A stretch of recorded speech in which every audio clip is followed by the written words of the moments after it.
The room erupts. Someone scores. People scream. Strangers hug. Beer spills.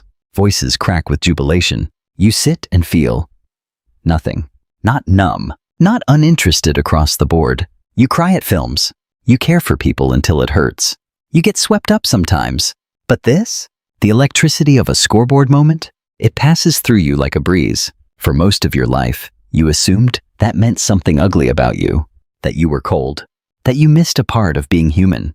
That you were less. That narrative is wrong. It misses how minds differ. It misses how attention is built. What feels like an absence is often a different architecture. And the key to seeing it clearly is asking one simple question nobody asks. Why do so many people care so deeply about a game that changes nothing about their Monday morning? The answer starts in ancient wiring. The human brain evolved in small groups. Your tribe's success determined food, mating, and safety. Your fate was woven to the group's fate. Losing as a group could mean disaster. Winning meant survival. Those survival circuits still exist. They are not gone. They are repurposed. Modern sports tap those circuits. Colors become flags. Chants become rituals. Rivalries become rival tribes. The brain reads it as meaningful. The nervous system reacts. Heart rate rises. Cortisol and adrenaline climb. The body behaves as if threatened or rewarded in the real world. This is why a game can feel visceral. It is a reheated tribal episode for a species wired for belonging.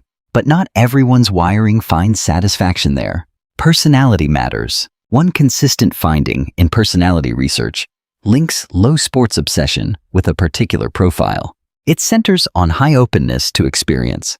That trait favors curiosity, imagination, novelty, and complexity. People high in openness prefer ideas that change. They like systems that evolve.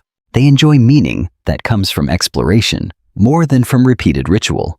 Another set of people who step away are those with heightened sensory and emotional sensitivity. For them, the noise is not stimulating. It is depleting. Crowds are not energizing. They are costly. That is not a flaw. It is adaptation. The person who noticed danger first was the one who saved the group. Sensitivity used to be an advantage. It still can be. When stadium stimuli drain you, that is the nervous system calibrating to conserve energy. Then there is how reward systems work. Sports fandom is built on intermittent reinforcement. Wins and losses are unpredictable. That unpredictability triggers dopamine in a particular way. We chase the next unpredictable reward. It's the same mechanism that makes slot machines hard to quit.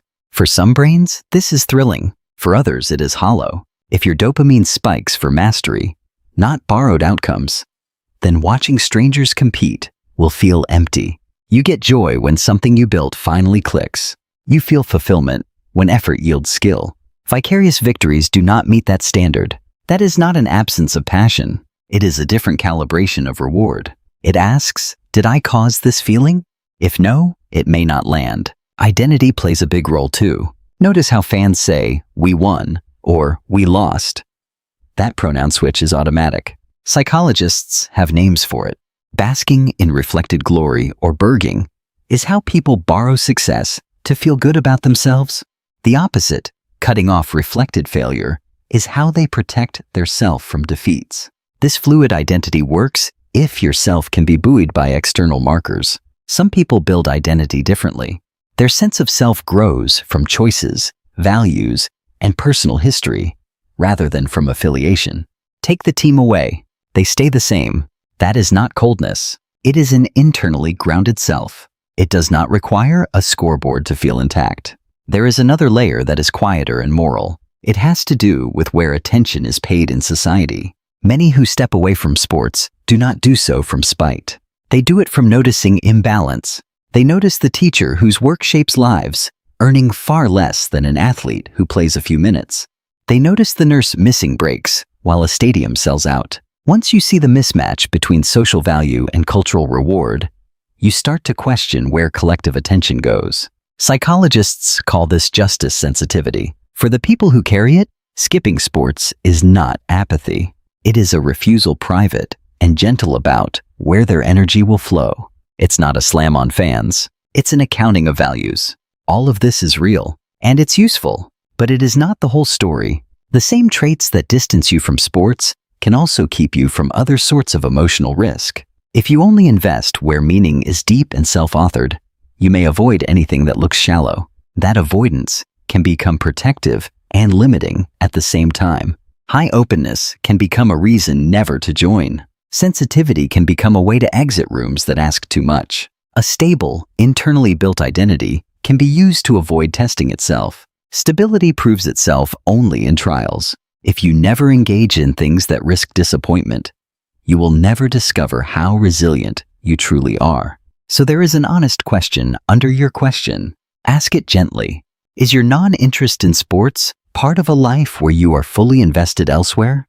Do you have projects, communities, crafts, or relationships where you put your skin in the game? Are you engaged in things that could disappoint you? Things that could fail? Things where you might have to repair, persist, and learn? If yes, your non-interest in sports is a coherent choice. It maps to your values and wiring. If no, if your distance is a habit of not trying, then it is worth exploring. Habits can change. Personality is more flexible than people think, over long arcs. You don't need to force yourself into fandom. You can experiment. Here are practical, low-risk experiments. Try one or two. Invest in a skill and track progress.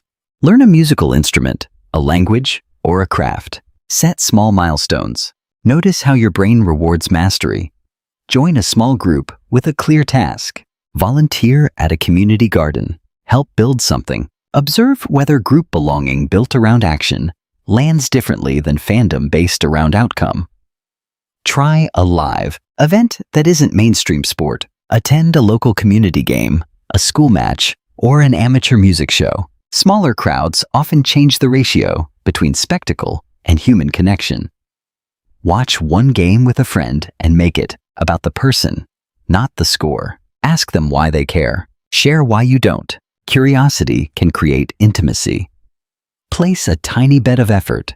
Play on a recreational team. See what being part of the play feels like. Feeling the stakes changes distance into participation.